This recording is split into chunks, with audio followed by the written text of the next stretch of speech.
Hi everyone, in this video, we will explain the wiring to connect a AC servo motor to the DSV9011E controller.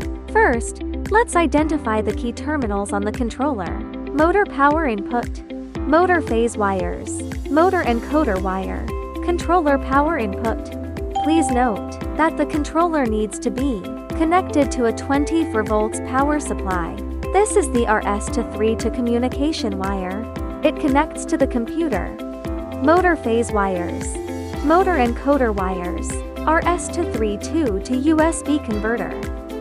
You can see the specific wiring definitions in the diagram. Please note, this AC servo motor can be connected to either 220 volts or 380 volts power supply. When powering the motor with 220 volts, you only need to connect any two of the L1, L2, and L3 terminals. When powering the motor with 380 volts, you need to connect all three terminals, L1, L2, and L3. Next we'll demonstrate controlling the motor. The motor's running now. Next we will control the motor to stop.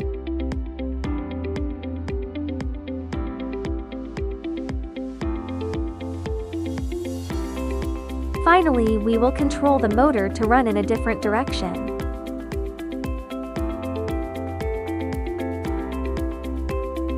Then, we'll demonstrate the speed control. Increase the speed. Decrease the speed. That's all for the wiring explanation. If you have any questions, feel free to contact us anytime.